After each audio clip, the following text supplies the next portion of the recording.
and Senior Advisor Jared Kushner to talk to you about the history that was made here at the White House today, and then they'll take a few of your questions.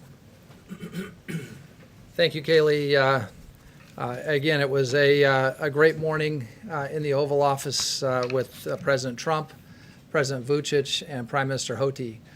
We brought together, through the hard work of great diplomats, primarily led by Rick Grenell, acting at the President's direction, Serbia and Kosovo, and they've normalized their economic relations. The Serbia-Kosovo conflict has gone on for decades. They've been stuck, unable to move forward for many, many years. And the President, some time ago, decided that we needed to try something creative, try something new, break the deadlock, and try to move forward with the peace process with Serbia and Kosovo. To have the Prime Minister of Kosovo and the President of Serbia together in the Oval Office was something, given the history of those two countries and given the history of the United States with respect to Serbia and the conflict in the Balkans, is something that is quite remarkable. And to have this happen just in the shadow, a few days after Jared and I were on the flight from Ben Gurion Airport to Abu Dhabi International Airport, the first commercial flight between Israel and a Gulf Arab state. It shows the sort of momentum that's coming. One of the side benefits of the normalization of economic ties between Serbia and Kosovo was the establishment of diplomatic relations between Kosovo, a majority Muslim state, and the state of Israel. This is now the second time in less than a month that Israel has made peace with and has normalized its ties with a majority Muslim country. It's another really signal accomplishment of President Trump.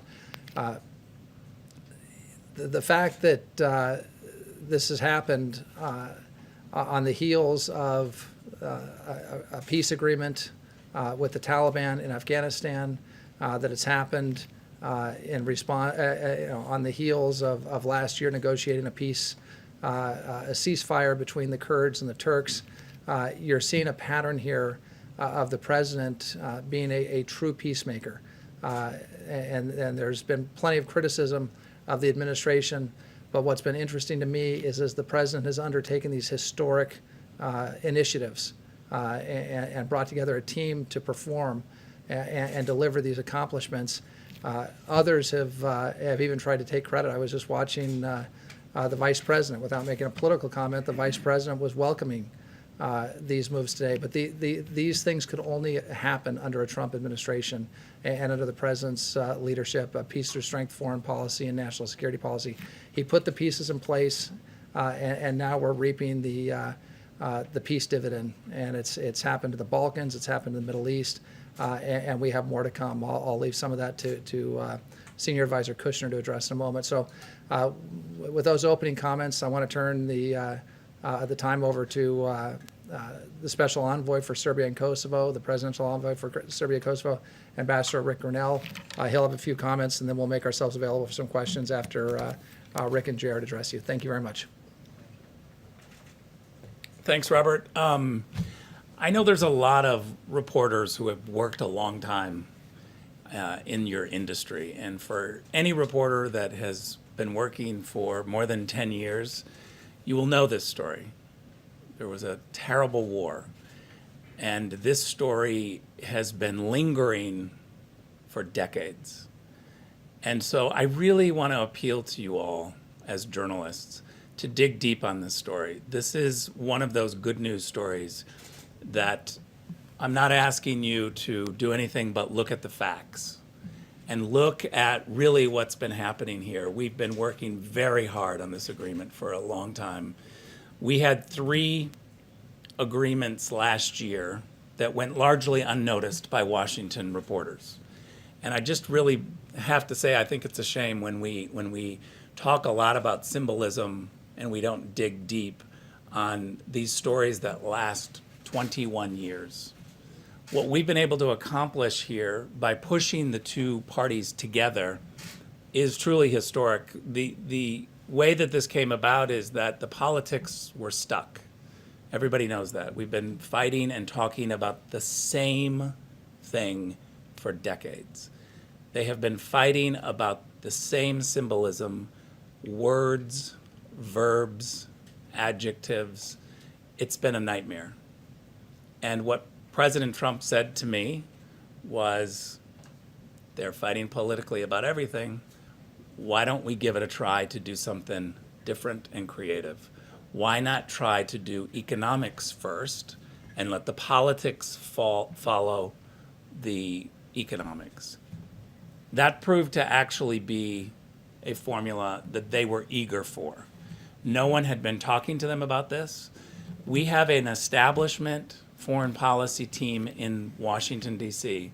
that literally keeps pounding the same meetings and issues over and over. I'm telling you that the only way that this agreement could have happened is from an outsider.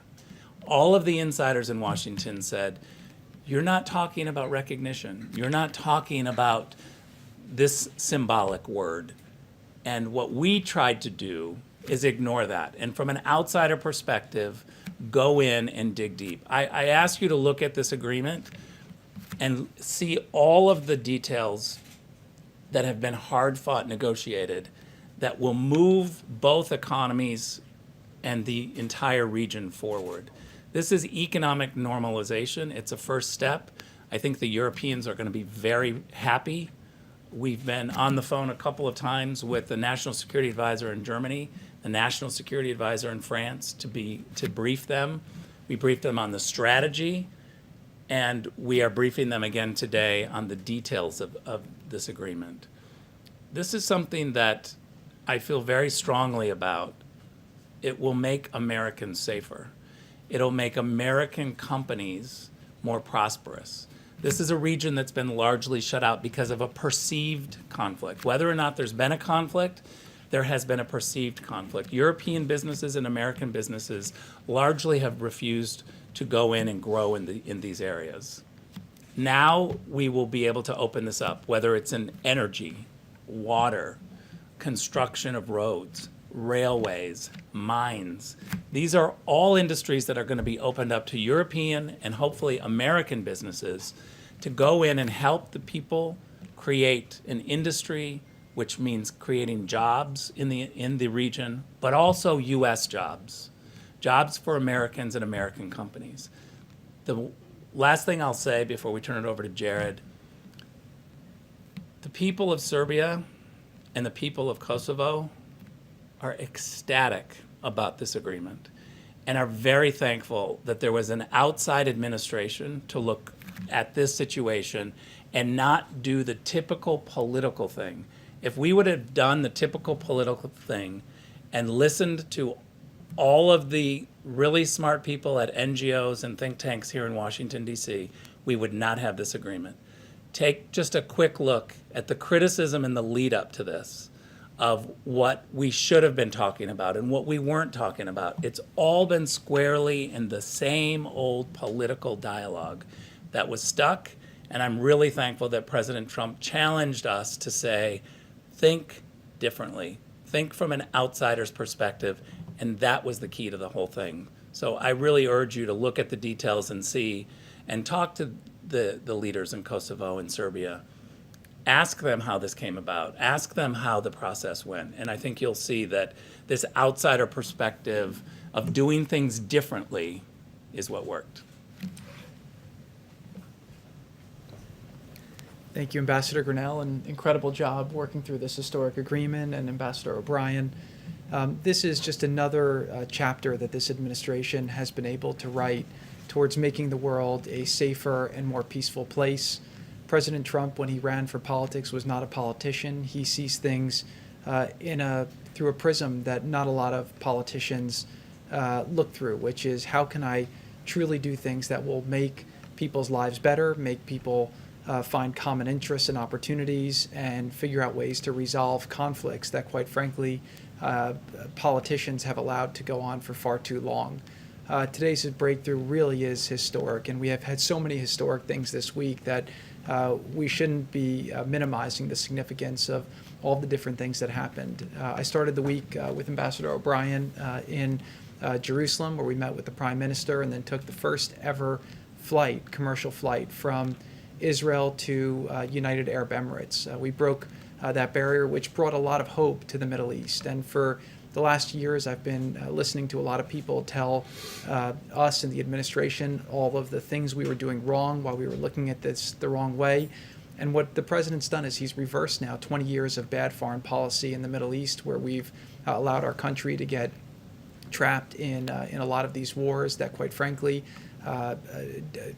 don't do much for our country. We have to make sure that we're keeping our country safe, and we need to figure out how we can get people in the Middle East and in Europe to get along so that we can spend our resources and our treasure on building up our countries and building up our cities and helping our citizens. And what you've seen through President Trump's first 3.5 years is he's trying to end a lot of these endless wars. He's making peace agreements. He's bringing people together, and he's bringing our troops back home to America while figuring out how to get along with different countries and reducing the foreign threats that we have.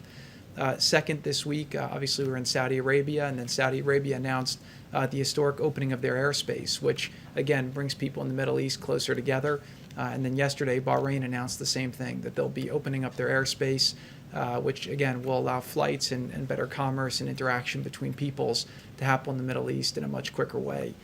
Today, we announced another normalization with Israel, which, quite frankly, a lot of the divide between the anti-Semitism that we have in the world, the terrorism we have in the world, comes from the notion that people are divided, and leaders will exploit divisions and religious differences to try and keep people divided, to cause conflict, often to maintain power for themselves that they mask in an ideological way. This breakthrough, again, brings people closer and shows people in the world that anything is possible if we push for it. And again, fundamentally, President Trump believes that no matter who you are, no matter where you're from, no matter what country you're in, all people want the same thing, which is they want the opportunity to live freely, live better lives, have economic opportunity, and live in peace. And today, again, is another historic step forward that politicians have spoken about for decades but haven't been able to deliver on. And it's another victory for this administration and really for the world. And so I want to give my congratulations to the people of Serbia and the people of Kosovo, and to the people of Europe, and also to the people of Israel, who will reap tremendous benefits from this agreement. So thank you.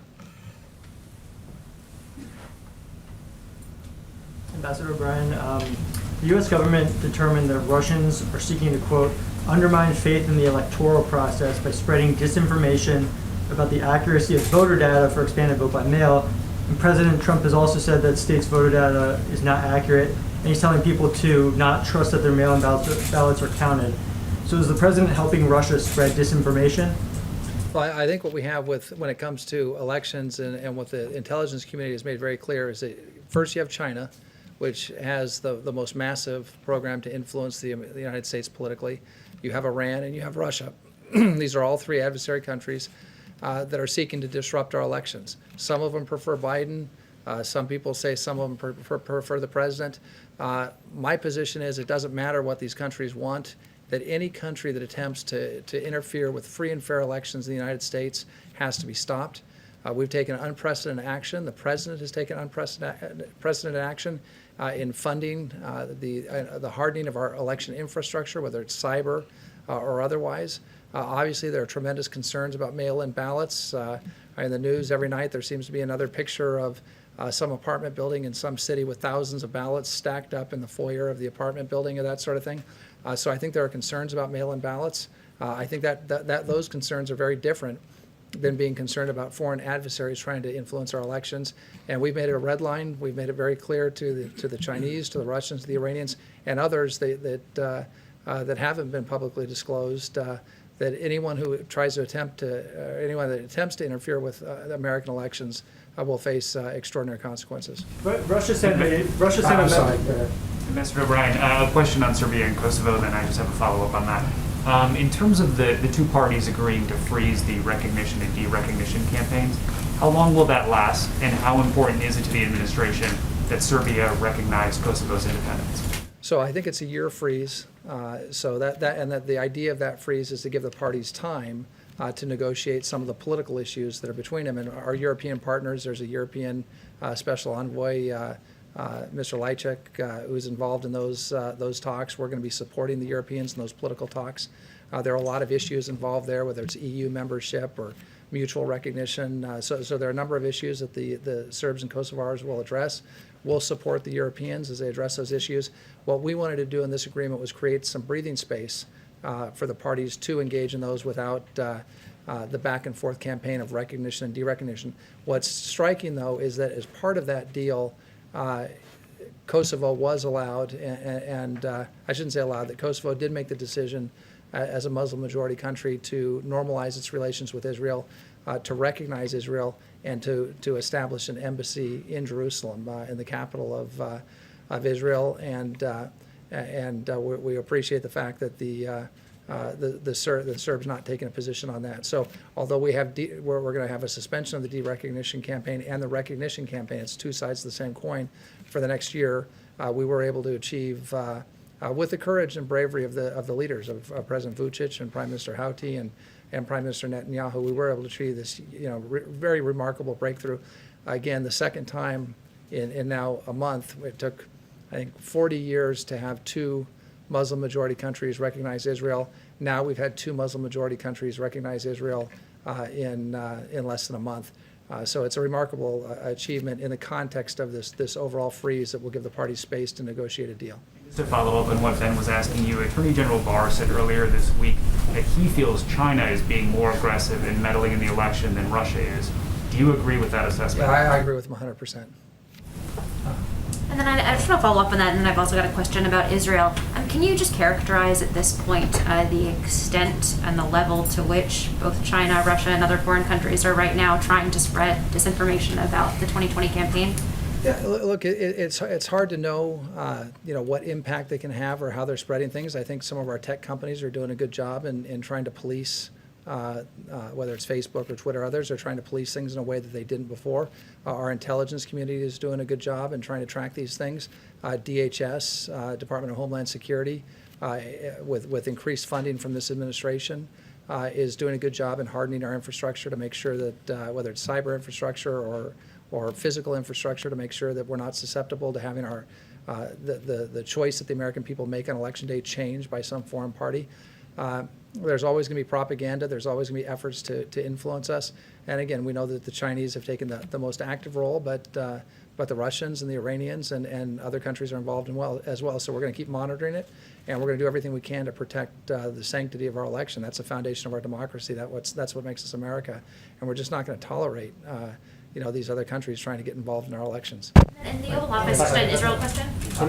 Can I? Sure, quick follow-up on Israel. Yeah, I want to make sure everyone gets a chance. The president had said in the Oval Office earlier that there are other Arab countries that are also interested in following in the UAE's footsteps. Can you talk about where we're at on that process, what countries are interested I'm going to turn in? that over to Senior Vice President Jared, who's just returned from the region and maybe able to give you some background there. Thank you. I'm not going to give as much background, but bottom line is when we did the Israel-United Arab Emirates deal, that caught a lot of people by surprise because of the diplomacy that we were able to do was to keep things private. Obviously, we had some great discussions in the region, and we are hopeful that more people will want to move forward. I think a lot of the countries are quite envious of the opportunities that will now be available to the United Arab Emirates in terms of mutual investments, mutual tourism, investing in technology, security partnerships. So we're seeing that peace agreement actually starting to really pick up a lot of momentum, and the delegations that traveled with Ambassador O'Brien and myself had very, very fruitful discussions. I think both sides were surprised to see the eagerness of the other side to move forward, and the level of getting agreements adjudicated and completed is happening much quicker than people thought. Other countries, again, see the benefits of having a Middle East and that's united. And if you look at what President Trump did on his first foreign trip, he went to Saudi Arabia and he outlined very clearly what his strategy was going to be, what he saw as the challenges. And again, if you just go from that snapshot to now, 3.5 years later, you have a Middle East where ISIS is defeated, Iran has been significantly rolled back, the proxies that they've been funding that have been spreading terror and instability throughout the region are much shorter on cash than they were before. He's brought the different sides together. And one story that I think doesn't get enough attention is the fact that in the last election, a lot of what we were talking about was the the spread of extremism through the internet, and then also the funding of terror groups. And President Trump on that first trip set up two different organizations in Saudi Arabia. One was the Counter-Terror Finance Organization that unified a lot of the Middle Eastern systems with our Treasury Department, and we got more transparency than we've ever had. That significantly reduced the amount of funding that's gone to terror groups over the last 3.5 years. The next thing we set up was the Counter Extremism Center, which has been fighting the ideological battle online and has been making really a tremendous amount of progress towards reducing the misinformation that's been used to pervert a lot of the youth. So we're seeing a lot of progress in the Middle East, and I think a lot of countries at this point see it as an inevitability that they're going to have normal relations with Israel, and that in order for people to live better lives, it's not dissimilar to Serbia and Kosovo, where their leaders are coming together to realize that while there are differences, human beings want to get together, they want to have better lives and opportunity, and the more that the leaders in the Middle East, put old differences behind, they're creating a new opportunity for a new Middle East and a bright future where people can live securely, practice whatever religion they choose, respect each other, and have economic opportunity, which is critical towards people, seeing a pathway to a better life. Thank you. This is actually for Jared. With two questions, I'll just combine them to make this easier. With the election coming up in 2 months, I'm curious as to how you feel about what you've accomplished so far, but whether or not you feel pressure to get more done before November. And secondly, because I know you would have been part of these conversations at the time, I do want to ask you about that Atlantic report that we saw today and how in a 2018 planning meeting for a military parade, the president reportedly said he didn't want amputees there. He said nobody wants to see that. Have any of you, but particularly you, ever heard the president talk like that? The answer is no. Look, what I find in Washington is strange is sometimes you'll have a couple unnamed sources and then the media treats that as a panacea. And then you'll have 10 people on the record saying it didn't happen, and you give no credence to that. That does not represent the way that I've seen the president conduct himself. He has tremendous respect for the military, for our veterans. He's, again, the media tries to ascribe a different way, but you have to look at his actions, and I think his actions have been incredible towards supporting the military, strengthening the military, and strengthening our veterans. But with regards to your question on timing, look, deals happen when deals are ready, and I do think that you can't just come in, wave a magic wand, and make impossible deals happen, right? People, describe peace in the Middle East as something that's it's less a deal than more of a saying for what is impossible, and it's taken a lot of building blocks that had to be moved, a lot of untraditional moves. When the president moved the embassy to Jerusalem, when he recognized the Golan Heights, when he got out of the Iran deal, when we did our economic conference in Bahrain, it's probably 50 decisions that the president's made that allowed him to create a different course. And each one along the way, you've had people like the magazine you mentioned before criticizing his foreign policy, saying it wasn't strategic, it didn't have a plan. But again, he's not a traditional Washington person, and the traditional Washington people have a track record of creating those wars that we have sent our soldiers to that have led to a lot of them getting killed or hurt. And President Trump's been ending those wars and bringing his soldiers back home. And so I would say deals happen when deals are ready. And the deal that you saw last week had nothing to do with the election. It had everything to do with the fact that it's time for the president to start harvesting some of the accomplishments that he spent years building the foundation in order to achieve. And what I would say too is that if you look at the world, foreign policy is a big chess game, and you have a lot of pieces all over the board in different places. And the president's been masterful with the way that he's built different relationships, taken some pieces off the board, created different issues in other places. And I think that he set the board up very, very well now to have continued successes in the years ahead. So obviously the voters will decide whether they give President Trump 4 more years. But if they do give him 4 more years, I think you'll see that Iran is in a much weaker position than they were 4 years ago. North Korea, we've had obviously a much better situation they had 4 years ago.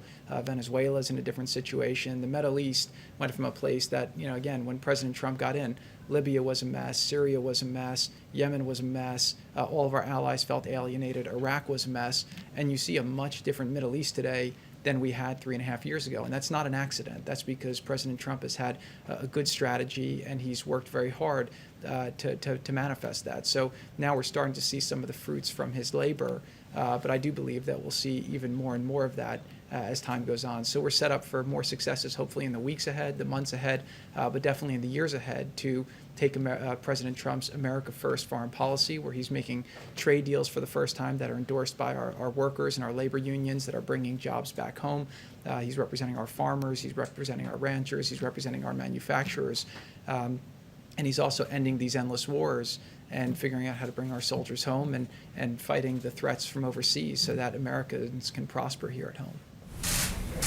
Let me just weigh in for 1 second on your last question about the Atlantic article, which I thought was really a sad article for any magazine to have published. And while I wasn't in the meeting that's described there, I've worked for this president for 2.5 years, first as a hostage envoy and for the last year as national security advisor.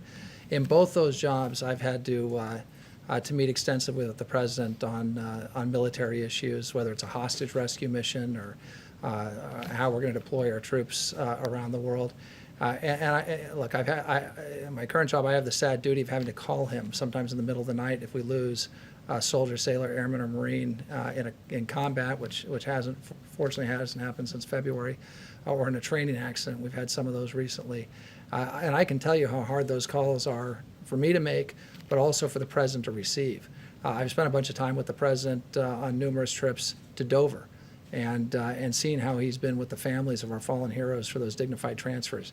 And I can tell you that's the toughest job any president has, is to go up to Dover and bring our fallen heroes home and mourn with their families and grieve with their families and comfort their families. And I think if you talk to any of them who had been there for the transfers when the president's been there, I've seen him send me to Dover. When he couldn't go because of scheduling issues or him being overseas, and asking me to represent him there. I've been with him at Walter Reed, where we've seen our wounded heroes, and the interaction between the president and our wounded heroes at Walter Reed is something that's pretty incredible to see. I can tell you when we discuss options, and sometimes we have to discuss military options for some of the foreign policy and national security issues that we face, the president will ask me, is there a way that we can do this without sending U.S. soldiers or sailors or Marines or airmen into harm's way? If we have to send them into harm's way, and it's going to be a tough situation, like the Baghdadi raid, for example, how do we make sure we protect them to the maximum extent available? And if that means putting 3 or 4 levels of air power over them, it means doing that.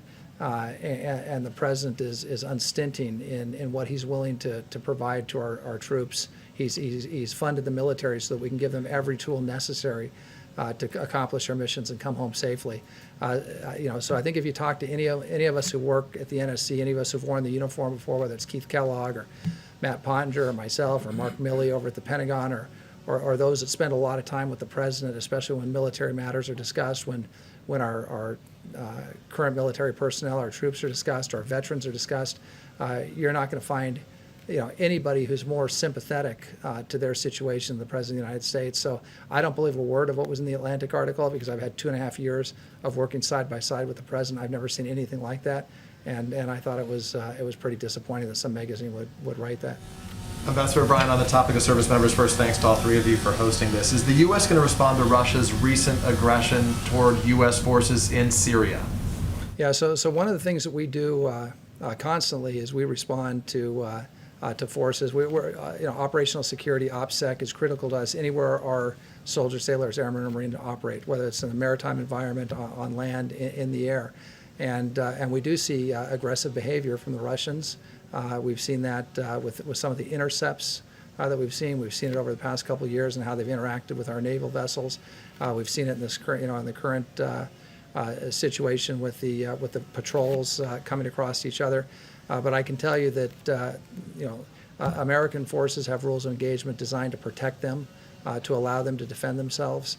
There was an unfortunate incident when Russians, purportedly Russian mercenaries, attempted to overrun one of our forward operating bases in Syria a couple of years ago. That didn't end too well for them, and because, again, President Trump gave our soldiers in that instance the ability to defend themselves, with air power, with long-range fires, with their own resources. So, we're going to make sure that everywhere we operate, whether it's operate in a place that's in close proximity to the Russians, to any other adversary, that the men and women in uniform will be able to defend themselves and protect themselves. Has that warning been communicated to the Russian government? It's been communicated to them very clearly. By you or by the president?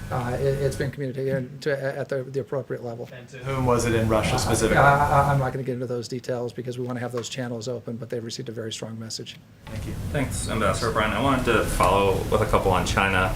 I'm wondering what specifically you're seeing from China that makes you believe that they have a bigger or harder working electoral interference operation than Russia or other countries, and then based on that, or the litany of other concerns that you've described about China, if you could kind of tell us the status of efforts by the administration to either go after Chinese firms or imports or diplomatic issues with China. Yeah, so let me talk about the China situation overall. So probably the biggest failure of American foreign policy over the past 40 years is how we've dealt with China.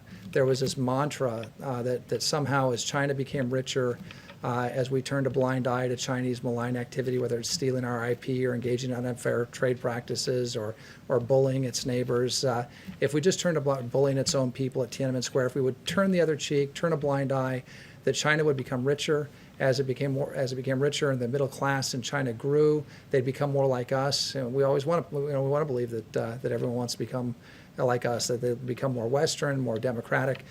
In fact, all the opposite occurred. China's human rights violations have gotten worse and worse over the years, whether it's the Uyghurs or religious minorities or their neighbors, the people who enjoyed democracy in Hong Kong until just recently, the bullying of Taiwan. So we've seen very malign Chinese activity. The theft of intellectual property has gotten so bad that Christopher Wray, the director of the FBI, recently called it the greatest wealth transfer in human history, was a theft by the Chinese of our intellectual property. Now, that's not just an abstract concept, okay? That's sweat equity. That's American innovators. That's people that have put their whole life into dreams. People who've invented things in their garages. People who've built companies. Who've done everything they can to create an idea and turn an idea into a reality. And then what happens? That idea gets stolen by China, and it's not just that they've lost the economic value of their innovation or of their method of doing business. The Chinese have taken it, sometimes using slave labor, but using cheaper labor, often manufacture products that compete at a lower price, and then put the original person who invented the technology out of business, and then kill the industry for the United States, and whole industries go to China, whole manufacturing plants go to China. I mean, it's been really astounding. Chris Wray said that, also said that the FBI is opening a new espionage case against the Chinese every 10 hours. I mean, the scope of Chinese activity against the United States is relentless. We've never seen anything like it. It was nothing like this in the Cold War with the Soviets. So this president, President Trump, stood up to the Chinese for the first time in 40 years. He put tariffs on the Chinese. We had a phase one trade deal that partially addressed some of the unfair trade practices and was a huge step in the right direction. But as soon as that was signed, we ended up with the president calls it the China plague or the COVID outbreak here, which made that somewhat irrelevant because of the tremendous losses we suffered. Again, because the Chinese wouldn't share the virus samples with us early, wouldn't let CDC doctors come into China early to investigate, wouldn't let WHO doctors come into China to investigate, wouldn't restrict travel from China to overseas, especially to Europe, when they were restricting travel within China. So again, well, look, when it comes to the election, everything that they're doing across the board, whether it's political influence through the Confucius Institutes, whether it's them trying to influence business leaders by saying, if you don't support us in the U.S., your companies won't have opportunities in China, and convey that to your governors and convey that to your political leaders. The massive, and I'm not going to go into all the intelligence, but the massive activities of the Chinese in the cyber realm, it's really an extraordinary thing that we're facing. And again, this is the first president that stood up to the Chinese. I hope he's not going to be the last president who stands up to the Chinese. And as difficult as the problem is, let me tell you, I'm confident in the United States of America. I believe at the end of the day, we're going to prevail. We've got a peace through strength foreign policy, finally, that we've been missing for some time now. We're investing in our defense. We're taking strong action on the diplomatic front. against the Chinese. We're taking strong action on the trade front. We're protecting our intellectual property. We're not going to, we've called out the Communist Chinese Party. We're taking strong action and have massive sanctions on the Chinese for the first time because of their treatment of the Uyghurs or their treatment of Democrats in Hong Kong.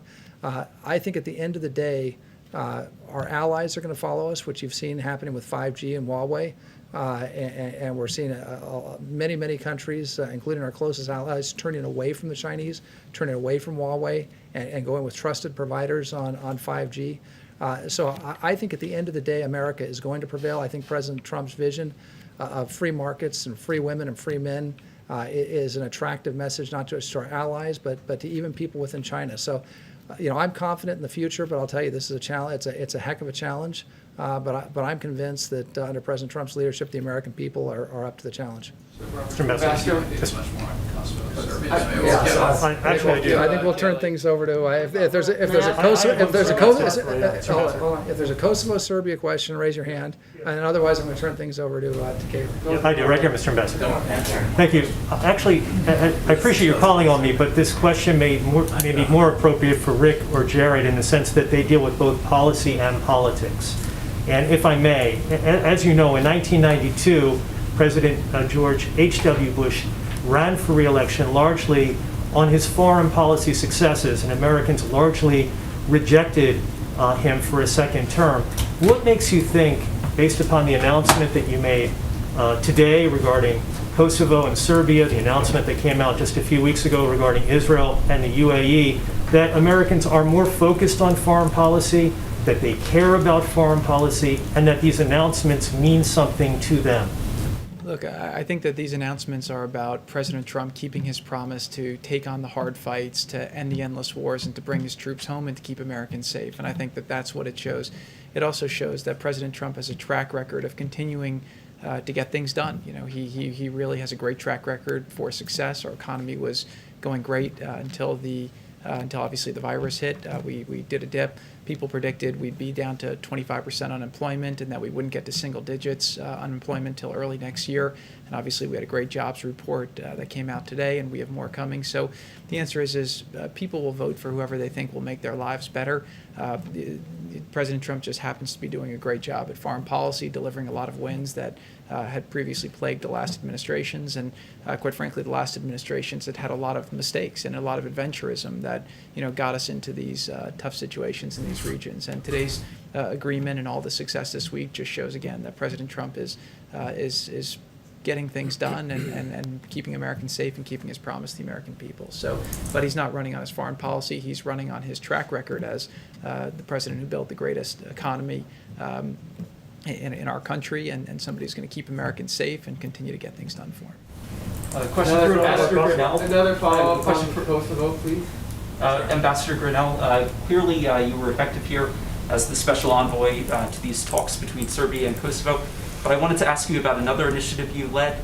Last year you kicked off the Trump administration push to decriminalize homosexuality. Yeah, I'm going to just talk about Kosovo and Serbia. I don't know if you can find it on a map, but this is atrocious. I have to tell you guys, you might be too young to understand what this issue is about. Maybe the older journalists should step up and say, this is a big deal. This is a big issue. I'm astounded at what happens in Washington, D.C., and especially in this room. I got to tell you, get substantive. Maybe it's too complicated of an issue for you all. Rick, respectfully, this is the first time we've had the opportunity to speak with these individuals. So okay, but today's about Kosovo and Serbia. Let's take a little time and talk about this 21-year issue, Peter. I mean, 21-year issue. We're getting the same questions that are all politics. You guys don't understand what's happening outside of Washington, D.C. People aren't listening to you anymore. It's really a crisis in journalism. And I think it's because people are too young to understand issues like Kosovo and Serbia. Can I ask How about a Rick, substantive question? Please? I don't think any of us came here for a lecture about our questioning. Okay, well, I didn't come But the here question to I not would like talk to about ask anything you, about Kosovo the and question Serbia. I would like to ask you is it accurate to say that it's full economic normalization? There was some ambiguity as to whether that is what the deal is about. And What do you mean by full? well, that's the question for you. No, it's a question for you. What's your definition of full? This is economic normalization for whatever the two parties could bring together. A whole bunch on rail, a whole bunch on water, a whole bunch on different industries. So more accurate to say working towards economic normalization, is that fair? No, I think it's incredible economic normalization. Air, rail, motor, opening borders, a whole bunch of industries. So again, I don't know what's missing, and I defer to you to say what's outside of economic normalization that's not included here. You tell me. Genuinely asking so that we can write our stories accurately. Yeah. Do we say that they I would have say achieved it's an economic economic normalization. normalization deal? It's changed from, a few months ago when they pulled down the tariffs to today. What is the substantive Have you read difference? the agreement? You haven't put the agreement out. It's up. A whole bunch has changed since the dropping of the tariffs. The tariffs were the political sticking point of why we couldn't have the parties come together. The Serb side was not going to even start negotiations when there's a 100% tariff from the Kosovars. So what's the substantive thing that changed today? There's There's a whole bunch of stuff that changed today in terms of economic development, in terms of identification for even some political problems that are going to be resolved. I would really refer you to look at the entire agreement. One sticking point that has been for a long time something that the two sides couldn't agree on was the recognition of diplomas. If you were trained as a nurse in Serbia and your degree was from a Serbian university, you couldn't get a job in Kosovo because you weren't qualified. You didn't have the proper certificate. That now with this agreement goes away. I think that's economic normalization for people who have certificates in dental hygiene, in pharmacies, in pharmaceutical experts. There are a whole bunch of people who could not work simply because they didn't have the proper career credentials. And this agreement completely will recognize all diplomas from universities from either side. I'll give you one more example. American companies were telling us they were pulling out, like rental car companies. Because if you rented a car in Kosovo, you couldn't drive over the border. You couldn't leave. So people who were wanting to go for tourist purposes or to visit the region or to try to do business deals, they couldn't actually leave with that rental car. And so we had American businesses beginning to pull back to say it just doesn't make sense. The Europeans were complaining just as much. There was a perceived conflict. And I think what we have now with this historic air agreement, rail agreement, motor agreement, all of the things that they've committed to implement will create normalized commerce. And that is something that has never been tried. We have been stuck on literally verbs and symbolism in terms of negotiations on the politics. And we're going to try something new. The president of Serbia said today to local reporters that, I can read the quote, "We have made a bilateral agreement with the U.S., not Kosovo." Can you clarify what that means? Yeah, well, first of all, I would never try to clarify what President Vučić means when he's talking to the Serbian press. I can tell you what he said inside the Oval Office, which was that this was a historic agreement to normalize the region. He talked about the mini Schengen zone, which is now going to be an economic region. So I think it might have been lost in translation a little bit, but make no mistake that the agreement that they signed is definitely an agreement to expand commerce in the region. And there's no question that when you look at diplomas, for instance, or the one-year freeze on the recognition and derecognition, on even the rail agreement, there's a U.S. Department of Energy study that will take place on a lake that is largely in Kosovo. A portion is in Serbia. We're going to do a feasibility study to figure out what kind of jobs can be created in around the water. There's no question that that's a shared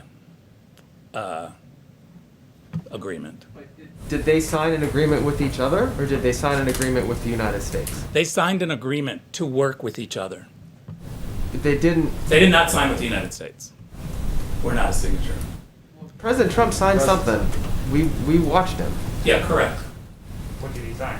What did he sign? He signed a, how would you describe it, basically a letter acknowledging that they are going to work together and do this agreement. Maybe it's easiest to ask this way. Can you just lay out very specifically what each gentleman signed today? What was that? They both signed agreements to work together to normalize their economic and commerce relationship. The agreements are not the same, right? For They both sides. are 99.9% the same, but of course there's one point that's different at the very bottom, which is that Serbia is going to move its embassy by July of next year. That's on the Serbian agreement. And for Kosovo, their last point, everything is identical to the last point. The last point for Kosovo is that they have a mutual recognition with Israel. And the infamous item 10 they were mentioning yesterday, that's taken out, right? I mean, that's what President Vučić was saying today. Yeah, first of all, it's wrong to say that that was item 10. None of these were numbered. So I don't know where that came from. They just called it out. When we were negotiating, there were a whole bunch of issues on the table. A lot of things were changed and edited, as you can imagine, in negotiations that this does. For someone to leak a partial sentence and pretend like this was the entire agreement, I think is typical politics. But nothing was numbered, certainly wasn't number 10, and nothing is agreed to until everything is agreed to. So something leaked out in terms of negotiation, but it was partial, and I think it was highlighted in a way that gave a false impression. Can I just ask one more thing? Maybe it's semantics, but we have been having this dilemma for quite a while now. When you say Shenzhen, do you think Shenzhen as in China's province, or Schengen like in Europe? Because we couldn't figure it out. Europe. So just to clarify, what did President Trump sign? So we're not a party to the agreement. And I guess this is super important to remember, is that we didn't come, and there's a whole bunch of conspiracy theories out there about what we were coming to the table with. We were not forcing the two parties to do anything. This was a real chance for the two parties to talk. We didn't have any grand scheme. We didn't have any absolute demands. We certainly didn't have, I don't even want to say the word of what some conspiracy theorists say about past agreements with land. It was never discussed in my presence. What the two parties did was agree to move forward economically. What President Trump signed is as a witness to say this is a great agreement and the United States is happy for it, right? Would you? Supports it, Yeah. Is that normal? The EU has tried and failed for the past 10 years to accomplish what your team is celebrating today. How confident, candidly, all of you, how confident are you that leadership in the EU, leadership around the world is looking at this as a template for success? Or is it going to take a whole generation of new leadership in order to kind of study what you have accomplished here and in the Middle East? So I really have to own this to say I think we all failed for the last 10 years. I wouldn't just put this on the Europeans. I would say that it's the establishment foreign policy thinking that has failed, both in Europe and here, Berlin, Paris, London, Washington, D.C. We had great support from the French and from the Germans to try this new way of economic development. And let's also be very clear, the Europeans have a lot of economic development that they can do, and they will do. The team is meeting on Monday in Brussels, and so there's a whole new aspect to this.